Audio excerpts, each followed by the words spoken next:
আজিৰ এই ভিডিঅ'টো ইম্পৰ্টেণ্ট হ'ব সমূহ ছাত্ৰ ছাত্ৰীৰ বাবে যিসমূহ ছাত্ৰ ছাত্ৰীয়ে এইবাৰ মেট্ৰিক পৰীক্ষা আৰু উচ্চতৰ মাধ্যমিক পৰীক্ষা দিব। তোমালোকৰ প্ৰশ্নটো এইটোৱে যে ফ্ৰী ফাইনেল এক্সামটো তোমালোকৰ কমপ্লিট হৈছে, বহুত ডিষ্ট্ৰিক্টত হয়তো এতিয়াও হোৱা নাই, কিন্তু কেতবোৰ ডিষ্ট্ৰিক্টতে হৈ গৈছে, মানে প্ৰায়বোৰ ডিষ্ট্ৰিক্টতে হৈয়ে গৈছে, হয়তো 3খন বা 4খন ডিষ্ট্ৰিক্টত এতিয়াও হোৱা নাই। তো হৈ যাব, প্ৰশ্নটো তথাপিও আহিব তোমালোক বেছি দেৰি নকৰি ভিডিঅ'টো আৰম্ভ কৰি আছোঁ আৰু তোমালোকে ভিডিঅ'টো শেষলৈকে চাবা। তোমালোকৰ এনেকুৱা চিন্তা উঠেনে? চিন্তা আহে, মই মেট্ৰিকৰ ক্ষেত্ৰত দেখিছোঁ বহুত ছাত্ৰ ছাত্ৰীৰ এনেকুৱা প্ৰশ্ন আহে যে ছাৰ আৰু ওচৰ চুবুৰীয়া বা প্ৰিভিয়াছ ইয়েৰৰ ষ্টুডেণ্টে তোমালোকক এই বুদ্ধিটো দিয়ে যে ধৰি লোৱা তোমালোকৰ ফ্ৰী ফাইনেলত এটা প্ৰশ্ন আহিছে,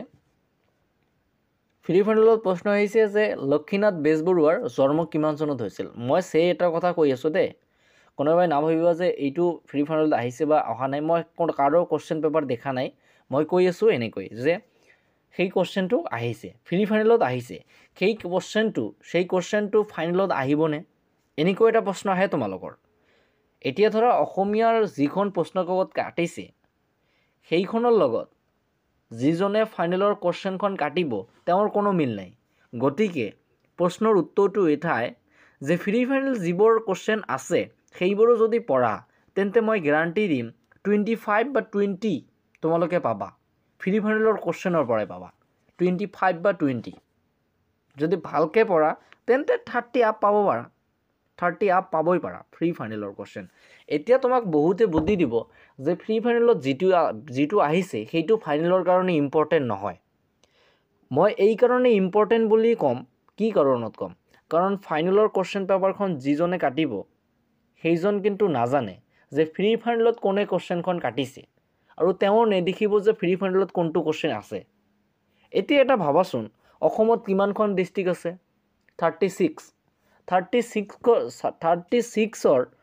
36খন কুৱেশ্যন পেপাৰত যিজন ফাইনেলৰ কুৱেশ্যন কাটিব তেওঁ চেক কৰিবনে? তেওঁৰ কি কোনো কাম নাই নেকি যে এক্সট্ৰা টাইম এটা লৈ এই কুৱেশ্যনবোৰ চাব নেকি? গতিকে আনৰ কথা ধৰিব নালাগে, মই তোমাক কৈ আছোঁ, তোমালোকে প্ৰিভিয়াছ ইয়েৰত দেখিবা এতিয়াও বহুত সময় আছে। গতিকে এতিয়া ধৰা কোনোবা এজন ষ্টুডেণ্টে একেবাৰে নপঢ়ে, তেওঁৰ কাৰণে মই ক'ম ফ্ৰী ফাইনেল এক্সামৰ কুৱেশ্যন পেপাৰ যদি ছল্ভ কৰা তাৰ পৰা বহুত কমন পৰে।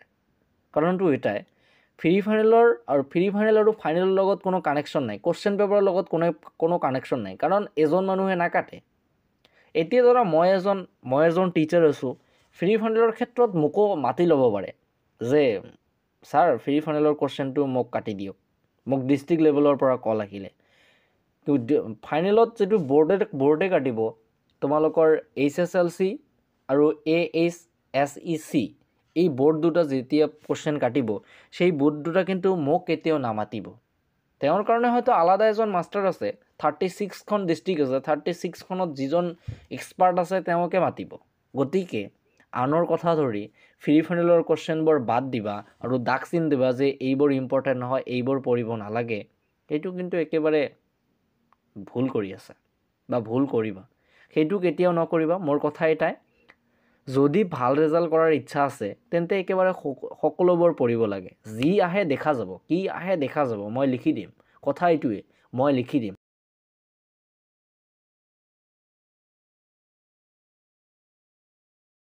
নিজকে এনেকৈ ক'বলৈ শিকা, কাৰণটো কি, এতিয়া ধৰা তুমি আনৰ কথা ধৰিলা, তোমাক যিজনে বুদ্ধি দিলে ঠিকে আছে, কিন্তু তোমাৰ ৰেজাল্ট যদি বেয়া হয় তেন্তে যিজনে তোমাক বুদ্ধি দিছে তেওঁ কিন্তু কেতিয়াও তোমাক নক'ব যে মোৰ কাৰণে তোমাৰ ৰেজাল্টটো বেয়া হ'ল। সকলোৱে কি সুধিব যে তোৰ ৰেজাল্টটো বেয়া হ'ল কিয়, এই কিয় কথা সকলোৱে ক'ব, কিন্তু কোনেও নক'ব যে তোৰ কি হৈছে যাৰ কাৰণে ৰেজাল্টটো বেয়া হৈছে। কোনেও তোমাৰ মনৰ অৱস্থাটো নুবুজিব, সমূহ মানুহে ক'ব যে কিয় তোৰ ৰেজাল্ট বেয়া হ'ল। কোনেও একেবাৰে ইম'শ্যনেলি নক'ব যে কি হৈছে তোৰ, কেৱল মাত্ৰ তোমাৰ মা দেউতা ক'ব। গতিকে ছাত্ৰ ছাত্ৰীসকল, মোৰ হিচাপত তোমালোকৰ ফ্ৰী ফাইনেলত যিবোৰ আছে সেইবোৰ একেবাৰে লাল কলম দি দাগি ল'বা, কাৰণটো এটাই, সেইটো বহুত ইম্পৰ্টেণ্ট, 100% গেৰাণ্টি মই দিম, সেইটো বহুত ইম্পৰ্টেণ্ট। তোমালোকে প্ৰিভিয়াছ ইয়েৰৰ কুৱেশ্যন পেপাৰবোৰ দেখিবা, ফ্ৰী ফাইনেলত যিটো আহিছে ফাইনেলতো সেইটোৱে আহিছে, হয়তো 10টাৰ ভিতৰত 2টা আহিছে, সেই 2টা কমন তোমাক কোনে দিয়ে? এই কথাটো মোক কোৱাচোন, সেই দুটা কমন কোনে দিয়ে? 100% কমন কোনেও দিব নোৱাৰিব। মই যিবোৰ ইকনমিক্সৰ নোট দিছোঁ বা পলিটিকেল চায়েন্সৰ নোট দিছোঁ, মই সমূহ ছাত্ৰ ছাত্ৰীক কৈছোঁ 100% কমন মই কেতিয়াও দিব নোৱাৰিম। কিন্তু এইটো ক'ব পাৰিম যে ইয়াৰ ভিতৰতে আহিব। কাৰণটো এইটোৱে, ইয়াৰ ভিতৰত এই কাৰণতে আহিব মই ক'ব পাৰিম। কাৰণটো হ'ল এটা চিলেবাছ আছে আমাৰ, চিলেবাছ দিয়া মতে মই প্ৰশ্নবোৰ বনাইছোঁ, সেই চিলেবাছ মতে সকলোৱে দিব। কাৰণ তেওঁ যিটো চিলেবাছ পঢ়াব ময়ো সেইটো চিলেবাছ পঢ়াম। গতিকে ছাত্ৰ ছাত্ৰীসকল আনৰ কথা ধৰি যিবোৰ ফ্ৰী ফোনত আহিছে সেইবোৰ কেতিয়াও বাদ নিদিবা।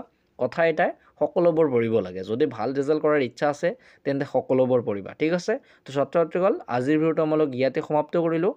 আৰু যিহেতু পৰীক্ষালৈ সময় নাই, গতিকে পৰীক্ষালৈ ভালকৈ প্ৰস্তুতি চলোৱা। আৰু সমূহ ছাত্ৰ ছাত্ৰীক মোৰ মনৰ পৰা আশীৰ্বাদ থাকিল, সমূহ ছাত্ৰ ছাত্ৰী যাতে পৰীক্ষাত ভাল এটা নম্বৰ পাবলৈ সক্ষম হয় আৰু সমূহ ছাত্ৰ ছাত্ৰীৰ ৰিজাল্ট আছে বহুত ভালেই হয়, ঠিক আছে? ধন্যবাদ।